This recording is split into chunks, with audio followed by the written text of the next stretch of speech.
A lot of what happens is that those regions that we know to be involved in maintaining this model of who we are and what we want start to break down. And it's one of these really clear mappings of the subjective feeling of losing our sense of self and the brain activity that correlates with that. So how does cannabis impact the self? Cannabis is a really interesting drug, just because the endocannabinoid system is fascinating. Like, you look at how, like, dopamine we think is involved in motivation, and you look at serotonin and its involvement and like satiety and things like that. The endocannabinoid system is involved in everything. And honestly, it's a homeostatic mechanism. So the endocannabinoid system is tracking salinity, so salt in the blood. It's tracking like pH in the blood. It's tracking whether or not certain neurotransmitters are too high or too low, and it serves as a regulatory process. And so really what it's trying to do is it's trying to find those things that are out of balance. And so if something is too high or if something is too low, the endocannabinoids like responsibility is to try to bring things back into some type of homeostatic regulation.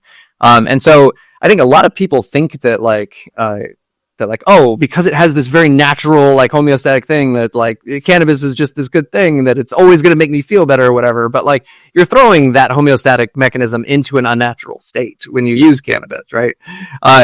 And it only has that name because that was the first ligand we found that bounded to those systems, right? So if we had just discovered the endogenous endocannabinoids that bind to those systems first, it would be called a completely different system likely, and then we would never have that association. Yep. So it's a fascinating substance, and it seems to, when it's affecting the brain, it seems to be affecting a lot of different neurotransmitters, and it's going to have a similar effect on the self to some of these like serotonergic drugs, like your psychoactive ones that are kind of dissolving the ego in a way and allowing for like different types of connections. That's why a lot of the times you'll feel like maybe more creative, or you'll see things through a different light, or you'll feel sensations in a different way. And it's because it's kind of putting these out of balance in a way. But I think really like when it comes to thinking about the self, if we're going to talk about any drugs, and even talking about equivalencies to drugs and behavioral regimens, it's thinking about like the similarities between psychoactive substances, which like cannabis falls into, but cannabis is in this like weird category like all of its own because it has psychoactive properties, but it also has like depressant properties and it has stimulant properties, right? So it can kind of hit all of these different things, and it's unclear like what it's really targeting. Whereas something like mushrooms, like LSD, something like meditation, they have these really interesting effects on what they call ego dissolution. That is a really, I think, fascinating connection to a lot of the things that we've talked about in terms of the self. Because a lot of what happens is that those regions that we know to be involved in maintaining this model of who we are and what we want start to break down. And it's one of these really clear mappings of the subjective feeling of losing our sense of self and the brain activity that correlates with that, because we're also seeing reductions in the part of the brain that we think to be involved in valuation and all of these kind of things. They usually call it the entourage effect, that you have these different strains, right? You have sativa, you have indica, but then you have all of these terpene profiles that are associated with that too, where these are chemicals that are present in all of these like fruits and vegetables and things like that, like limonene and lysine or pinene, that give it its smell, that give it its taste and all of these things. But we think that they also have this combinatory effect too on the way that it ends up kind of attaching to things in the brain, right? So it's one of the ones that I think we know the least about in terms of like direct effect, because like we talk a lot about like CB1 receptors versus CB2 receptors. So CB1 receptors are heavily kind of situated in the nervous system, and that's usually what like THC will bind to. And that's why we think it has these psychoactive properties. Whereas we have these CB2 receptors that are all over the immune system that regulate immune function and all of these kind of things that CBD can have an effect on, not directly, but it's really, I don't know except like all of the details because it's not my area of expertise, but.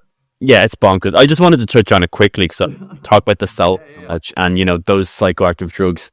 definitely impact the self. And I just wanted to know what were some of the more interesting studies that have really that teased apart the mechanisms of what either LSD, psilocybin, cannabis are actually affecting the self on a neurological level. Like, when you said that you stick the people in the big donuts and you can see actual circuits that relate to the self, like, how are those circuits morphing? Like, what, are they connecting up more holistically in the brain, allowing more input in, because it's definitely more of an expansive mindset. Like, has there been much research around that? Yeah. So Robin Carhart Harris and David Nutt have done a lot of this work, and that's why I kind of tried to pivot a little bit towards psychoactive drugs, because there's a lot of research being done on these because of their therapeutic potential, and so they're actually opening up to a lot more research to be able to use funding for MRI and all of these kind of things. And there's some really interesting theories around how we're getting to a sense of ego dissolution, right? So a lot of what I've described in terms of the self has been this model, this working model that we have about what's important to us, that's guiding a lot of these other cognitive processes, what we should pay attention to, right? And if you think about attention in general, right? Something I mentioned earlier is that we're unaware of like 98.5% or 99% of what's going on in our body, what's going on in our brain, all of these things. And we have this bottleneck in our brain where we're receiving billions of bits of information every single moment. What we're feeling, what we're smelling, what we're tasting, what we see, what we hear, right? And we're then filtering all that information down to a really, really small amount of like what we're paying attention to. You're not paying attention to your foot until right now because I just talked about your foot, right? That we're just completely filtering it out.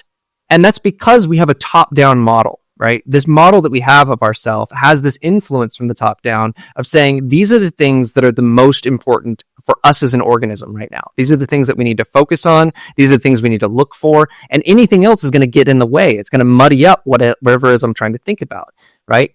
What they think is happening with psychoactive drugs. So they hit these 5-HT2A receptors that are heavily like integrated into the cortex. They're heavily integrated into the visual cortex. This is why like hallucinations and things happen like that. But they think that there's this dynamic network property that's happening when these things happen. And something that I've spent a lot of time thinking about, because I like taught this whole class on psychoactive drugs. I'm going to try to put it on my YouTube channel after I filter out like student questions and stuff. But definitely, it's so interesting. It's really cool. But I've thought a lot about like what these serotonin receptors might actually be doing outside of drug use, right? Because drug use is putting them to the extreme, right? And when we take these psychoactive drugs, we tend to feel this flood of sensory information, right? We have this gate that's opened all of a sudden. And now, instead of having this top-down view of the world, we're now just letting everything in. And we're just feeling all of these sensations and all of this stuff. And so what I think that these receptors are responsible for just in everyday life is cognitive flexibility, right? We go through, it's kind of like this mismatch. I mentioned the two different types earlier. So we have these 5-HT1A receptors down in the midbrain, this like emotional part of our brain that's really about like who we are and what we want and how we feel right now. And I think what can happen is we can form this really rigid sense of who we are and where we are in the world. And I think that the purpose of these other receptors is to relax those beliefs a little bit, to say like, I need to be open to other experiences. I need to be open to other ways of seeing this. I need to be open to other senses and other experiences. But now if I just open those floodgates, now it's just like, okay, now I'm just like connecting everything all at once and I'm completely dissolving any of that top-down influence. That's what kind of that self-ego dilution.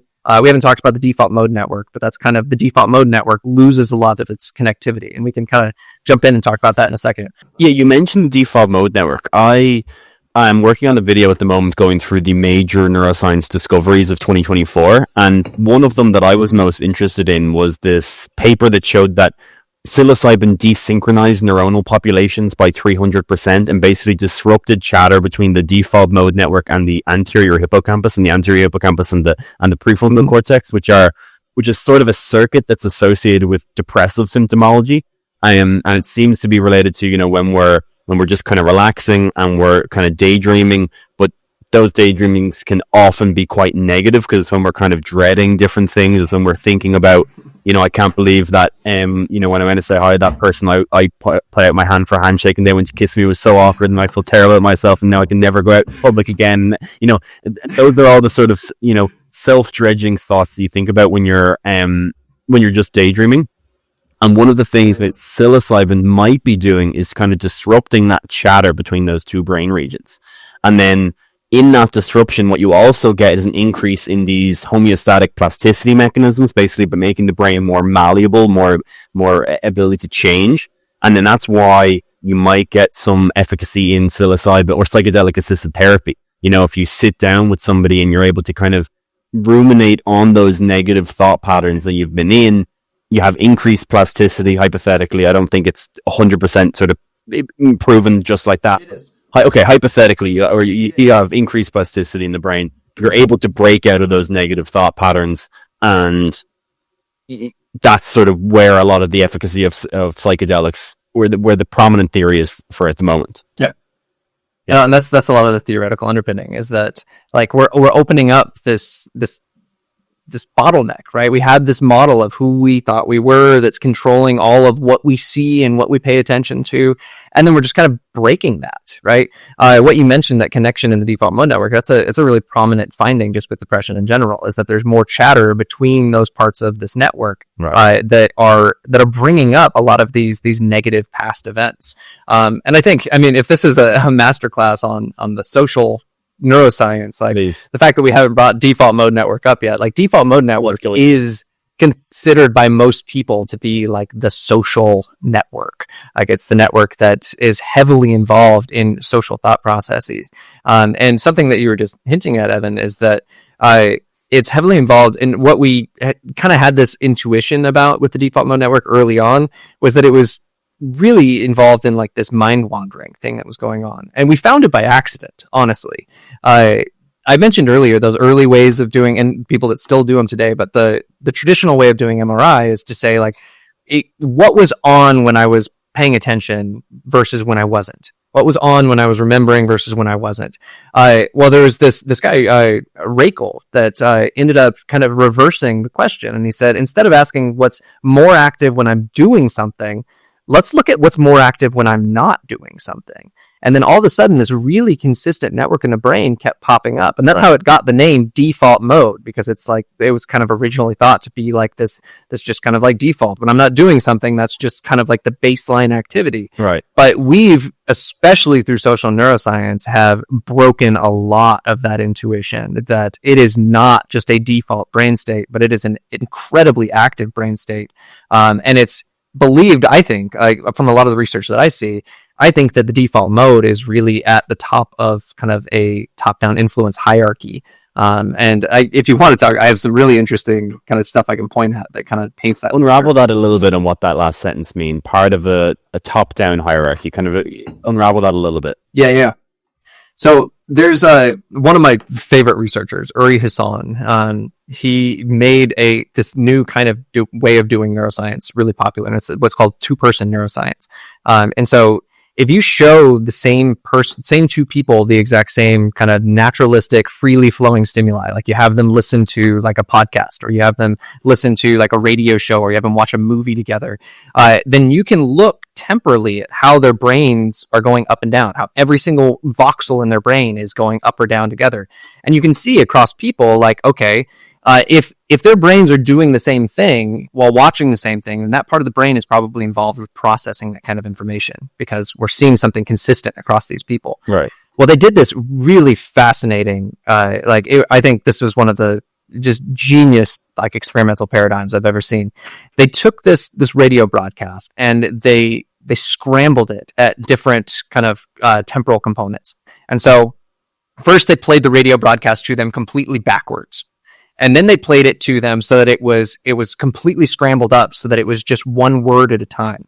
And the words didn't connect to each other, right? It was just like, and then, right? There wasn't a narrative quality to it. And then they scrambled it at the sentence level, right? And then they scrambled it at the paragraph level. And then they like had them listen to the entire thing in its entirety. And what they saw was something really interesting in terms of the processing hierarchy in the brain, where if you show them something, or if you have them listen to this thing scrambled at the word level, the only parts of the brain that are consistent across people are the early sensory regions for hearing. It's the early temporal cortex, right? And it's because that part of the brain is just processing sound, and they're listening to the exact same sound, and so you see the same activity across all these people. Right.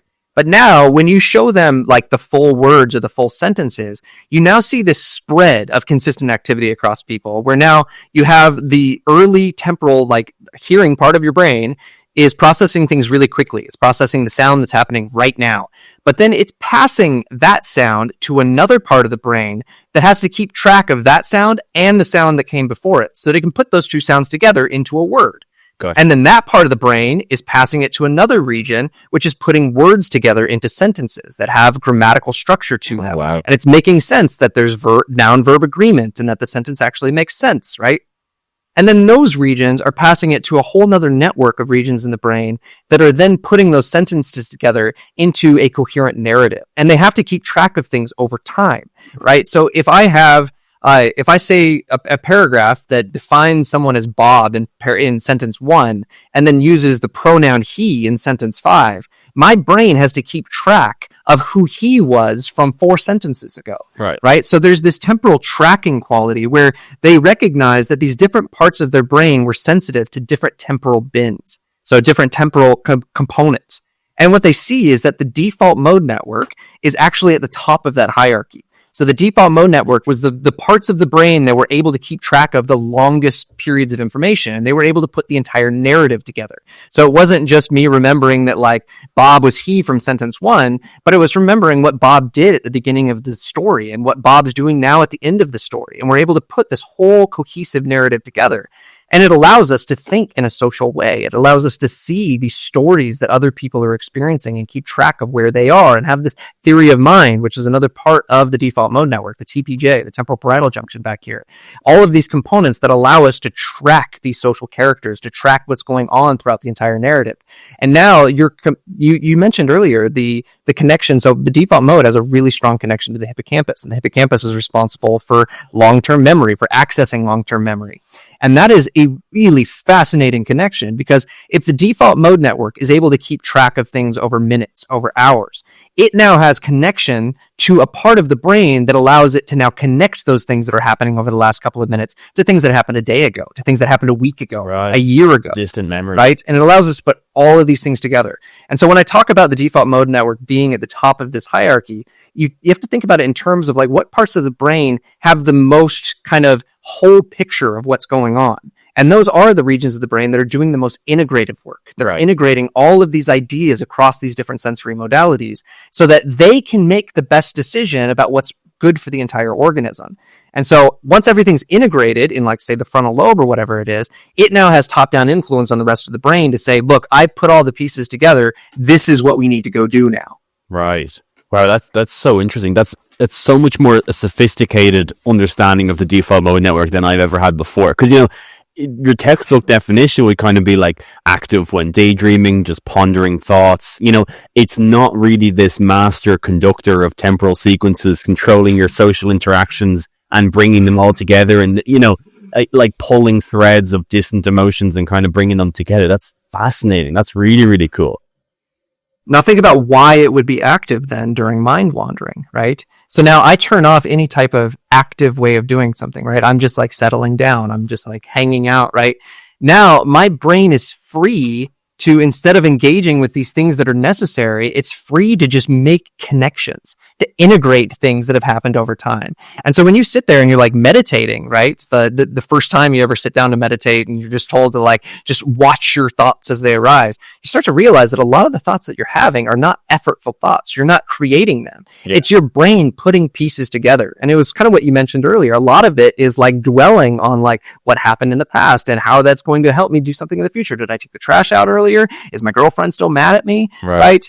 like these things that are important to us in a more temporal component, in a more like long term, like how do I maintain relationships? How do I maintain my place in society? Those are the things that we dwell on that we need to put together in time. That's so funny to think about. That's like, so when your mind is wandering, basically it's like an overly caffeinated librarian trying to fix all of the books on the different that are on the wrong shelves, and it's just running across and grabbing a book, and that book is a thought, and it's sprinting across and putting it in place and saying, does it fit there? Maybe it doesn't fit there, runs back to another, and the random thoughts that come is just literally your brain trying to integrate things and put it into a framework that fits, that it's satisfied with, if that's the right terminology to use.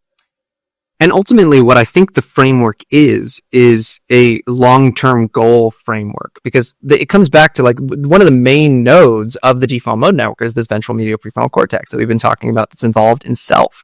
And so what the brain is trying to do is it's trying to create an ongoing model of what I need and what do I need to accomplish, right? And so it's like all of these things that happen today that I haven't had a chance to actually think about, right? Because I've been like working and typing and doing all of these things that now when I sit down, it's like, hey, you remember those things that are important to you? These are all of the connections that need to come together for you to be able to keep doing these things.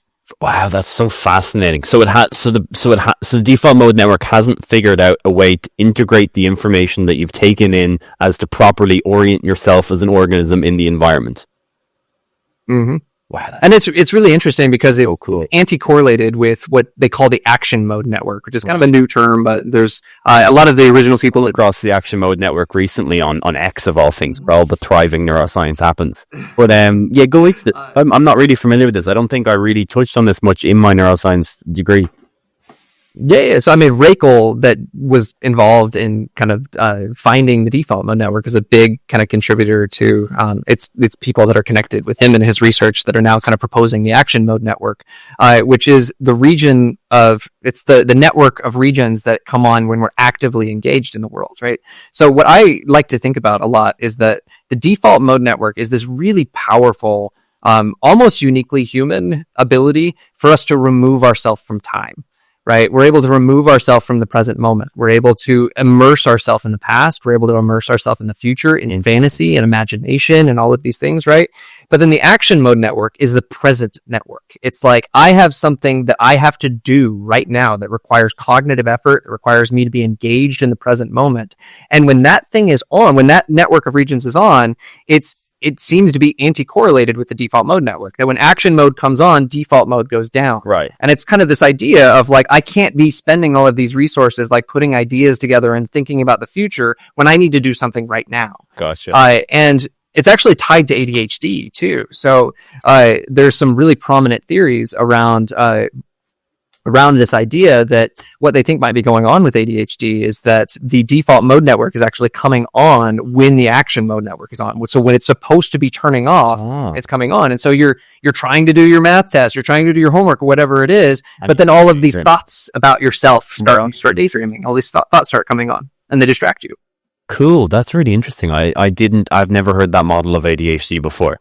What is the default mode network like when you're asleep? Because, a lot of the things that you've brought up are sort of kind of similar to what we think about as like REM sleep, rapid eye movement sleep, when we're trying to sort of integrate the emotional experiences of that day. Do we know if there's a tying there with REM sleep and the default mode network? I need to look at that. I'm not sure. And that's a fascinating angle to try to bring in because, yeah, I mean, if it's really connecting dots, it would make sense that kind of sleep and memory processing and encoding and solidifying ideas would be kind of tied to some of that stuff. I know that one of the difficulties with, I mean, it could be happening in REM sleep, but a lot of what it makes the default mode capable of doing the things that it's doing is because of high levels of chatter, right? It's talking to all of these other regions, which is when you're sleeping, there's a lot of isolation that happens between these different regions. And you can have certain regions that are like awake while other ones are asleep, but there's not as much connectivity happening when you're asleep. Right. Hello everyone, I really hope you enjoyed that short clip with Dr. Taylor Guthrie. We are trying everything we can to make the absolute best neuroscience content for you. So if you're appreciating it, then please subscribe to the channel. I really appreciate it. Go check out the main channel and the full episode with Dr. Taylor Guthrie now. We cover so many different aspects of social neuroscience. It really is a masterclass, and I really think you will enjoy it and learn a lot. Thank you so much, everyone.